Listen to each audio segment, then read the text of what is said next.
Hello guys, welcome back to my channel. My name is Amy, for those of you that don't know me. Today I'm going to be talking about PMS, so premenstrual syndrome. If you suffer from PMS, I feel you. I've suffered from PMS all of my adult life since I was probably 12 years old, and it is not nice. It really is not nice.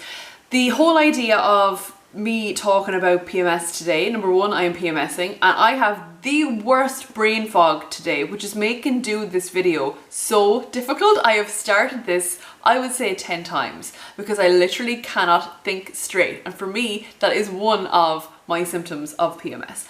But the whole idea of wanting to do this video today was because I want to increase the conversation around women's health. I also want to talk about PMS so people don't feel alone and people don't feel like, oh my god, this is only happening to me. And that's a real thing. Like, some symptoms of PMS can be so crazy that you actually think, is there something wrong with me? Like, am I actually going crazy? And I am here to put your mind at ease. I'm here to talk about PMS, to talk through what I go through, and maybe you'll see what I go through and you'll go, I have that too. It's not that big of a deal. It also happens to other people. I'll always have a disclaimer, and this is my disclaimer. If anything I say triggers the fact that you might be experiencing something totally abnormal for you, because this is all entirely individual, then I want you to go to your doctor, go to your GP. So like I start off a lot of my kind of health focused videos, I always like to start off with a definition, because I think it's important to kind of know what exactly it is that we're talking about, and then, you know, we can kind of go from there. I'm going to take my definition for PMS from the Irish Health Service Executive, so the HSE website, hse.ie. The HSE define premenstrual syndrome, or PMS, as physical, psychological and behavioural symptoms that can occur in the 2 weeks before a woman's monthly period. It is also known as PMT, or premenstrual tension. There are many different symptoms of PMS, but typical examples are fluid retention, breast tenderness, mood swings, feeling irritable, and loss of interest in sex. My experience with PMS began when I was a teenager. It obviously coincided with the whole hormonal imbalance in general of being a teenager. But as I got into my later teen years, I really noticed my PMS, because I noticed at certain times of the month I was so down, I was so depressed, and I was very emotional, and the other 3 weeks I was fine.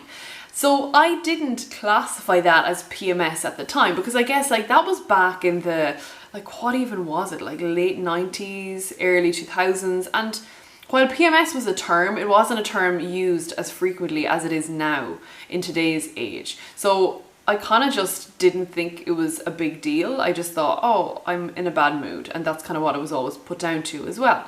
So I just carried on. But as I went to college and I studied health science, and I learned a lot more about the human body and female cycle and hormones, then I started to, like, the penny started to drop. I was like, ah, this makes sense. Okay, this is why I'm feeling like crap on that week or at that time or whatnot. I'm very in tune with my body, and I have been for quite some time now, and I can 100% tell when I am kind of approaching that PMS period, for want of a better term. So I always will, about 10 days before my period, I would experience mood swings. I would experience like such emotional roller coasters from one end of the day to the next. I would definitely suffer from bloat, like that's just a thing with me around the time of my period anyway. Bloat is there for like nearly 2 weeks.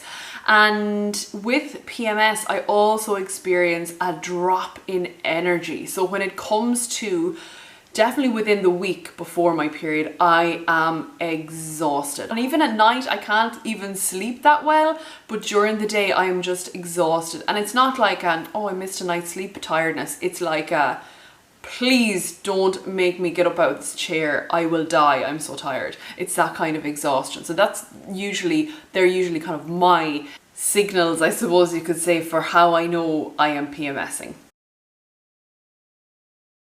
So our mood is obviously influenced by our hormones around the time of our period. Our hormones change all throughout our cycle, all throughout the month at different times, and your hormones are the reason that you feel low one day, you've tons of energy the next day, one day you're laughing, the next day you're crying, one day you've pains, the next you're fine. That is all to do with hormones. And I think it's important to realize that. And sometimes for me, it helps if I kind of dissociate myself from the actions of my hormones. And that might sound a little bit crazy, but when it comes to the time of my period, or when it comes to like my PMS time, I have to kind of say, okay, Amy, you're feeling a little bit irrational about that situation. That's not you, that's your hormones. So I need to detach my personality from my PMS symptoms. And that is going to sound a little bit crazy, but I think then you can kind of justify, you can kind of say, yeah, okay, like I wouldn't normally react this way, so why am I reacting this way now?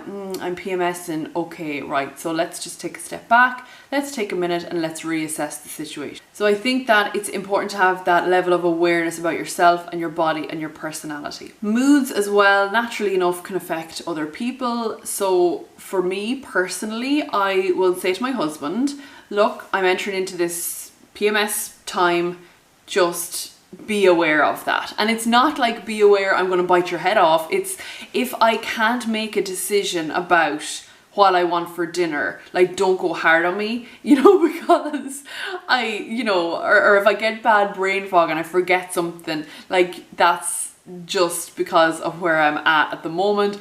Or if I'm a little bit snappier, which I do become during my PMS time, then he'll know that that's the reason as well. So, you know, he wouldn't be kind of like coming down on me like, oh my God, why'd you say that? He'd go, okay, you're going through some stuff. That's totally cool. Obviously, I'm not doing it every day of the week. That would be different. But if it was just for a couple of days, he's like, that's okay. That's your PMS time. That is understandable and logical. So I think that during your PMS time, self-care should be paramount. And I don't mean self-care like run a bath. Like that's not self-care. I mean being easier on yourself. Don't be so hard on yourself. If you are having that crazy craving for chocolate, have the chocolate, just do it. If you feel like I feel today, like, oh my God, I can't concentrate enough to even like think of words, then like I'm trying to do to myself today, just say, that's just life right now. We just have to deal with it. Don't be hard on yourself. And that can be quite difficult. And as women, we tend to be very hard on ourselves anyway. But I think around the time of PMS, there are so many other things at play that we need to just cut ourselves some slack and be kind to ourselves. So let's take, for example, this week, I am obviously in my PMS week. So I would normally go out for a walk every day because we're obviously on lockdown. So I know how important it is to get my exercise. But 2 days this week, I genuinely was so exhausted that I was like, I cannot, like physically cannot go out for a walk. And normally I would be very hard on myself and I'd be kind of saying, you know, just get out, just, you know, suck it up, go do it or whatever. But one of my things I wanted to do for myself this week was be kind to myself. And with that in mind, I kind of said, no, well, my body doesn't want to go for a walk. I'm not doing it. And I didn't. And I had so much energy the next day when I decided that I did want to go out. So just having that level of empathy for yourself. You know, if you've goals set, which I don't know if you're into setting goals for yourself, but every week I set goals for myself. I do my gratitudes on a Sunday evening and I also set goals and kind of like things that I want to focus on for the week ahead. If I know I'm entering into a PMS week, those goals are entirely different. And one of those goals includes be kind to yourself. So I'm a big fan of talking about things, and particularly to other females, and I'm very upfront about things. So if somebody said to me, how are you feeling today? I'd be like, oh my God, my PMS is just knocking me on my ass.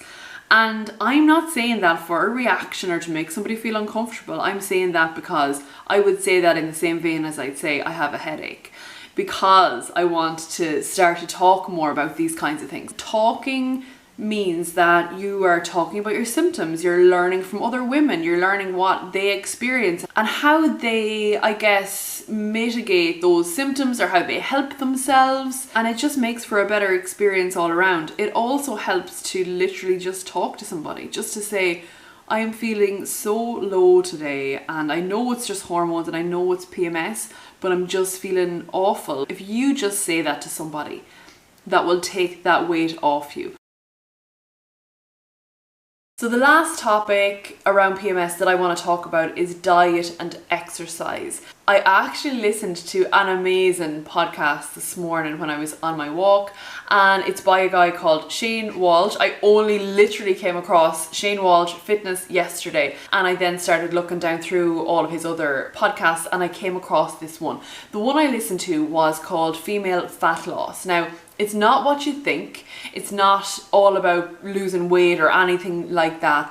It's very much talking about, and he does such a great job. He has such a good handle on the female cycle, on hormones, and on the symptoms of PMS and of, you know, things you might be feeling around the time of your period. So I was really impressed. If you get a chance at all, if you go onto Spotify, go onto iTunes, whatever, download Shane's podcast. It's brilliant. I'll link all his details down below. So when it comes to appetite, Shane recommends that you would supplement with magnesium if you're the type of person that craves sugary foods, and that you listen to your body and don't train on days that you don't want to train. And that spoke so much to me because, like I say, in the last couple of years, I've been listening to my body so much more. And I get so much more from resting on the days where my body wants to rest. If I go against my body, it just doesn't work out well. So in terms of appetite, I have been eating rings around myself this week. So that's not really normal for me. I eat a normal amount. I eat quite a good diet. But this week, all I wanted was carbs and chocolate. I know chocolate is carbs, but you know what I mean. I wanted like bread, I wanted pizza, I wanted chocolate, like that's all I wanted. That's what I was craving. And I think it's important to acknowledge that in terms of your PMS symptoms as well. So to kind of say, okay, so I'm having this really crazy craving for chocolate. I can, number one, try my hardest to fight it, be annoyed at myself, be upset, be edgy because I don't have my chocolate, or I can just have a piece of chocolate. Do you know? So I think giving yourself, again, it comes back to just that self-care. It's not saying like, you know, eat this thing that's bad for you. It's give into that craving because you have enough going on. In terms of exercise as well, so walking is great for bloat, and just gentle walking. Like, I don't mean power walking. I mean just getting out for maybe a 2k walk if you can around the time, like if you're PMSing. Walking and exercise and everything, as we all know and it's well documented, is amazing for your mood and amazing for your headspace and things like that too. So when it comes to diet and exercise, another documented area in terms of health is supplements, and a lot of people would use supplements to get rid of your PMS symptoms. Even in primrose oil, I suppose, historically is what people used to take for PMS. There's lots of different, like there's lots of research on different things you can take. I have tried taking krill oil. I think I found that okay. I haven't taken it in probably about a year. It was quite expensive, so that was kind of the reason that I stopped taking it. B vitamins as well are very important for menstruating women and are said to alleviate some of the effects of PMS. Like I say, magnesium is another one as well, and magnesium seemingly can help with sleep and help with cramps. But in general, if you're thinking about supplements, it's always a really good idea to talk to your doctor or your pharmacist. Don't forget about your pharmacist or your pharmacy technician. You know, I'm always flying the flag for pharmacy technicians and for pharmacy staff in general, but they hold so much knowledge that you wouldn't have a clue of. Like, so if you go into your technician in your local pharmacy or into your pharmacist, they will 100% be able to point you in the right direction of a good supplement for you to help alleviate your symptoms of PMS. Like I said at the beginning, we just need to talk more. So let's have a conversation. If you have a question, if you have a statement, if you've something you've realized about yourself during PMS, pop it down below, share it. I always think that if you share your information and one person looks at that and says, oh, I'm not alone, then you have made such an impact with that one statement. And that's kind of my ethos for everything. So that's it, guys. Thank you so much for watching. Again, please comment down below if you found this helpful or if you have anything to add to the conversation. Let's get talking about PMS. Give this video a thumbs up if you did like it. That will tell YouTube that you like this content. And that's all from me. I hope you have a great day and I'll see you in my next video. Bye.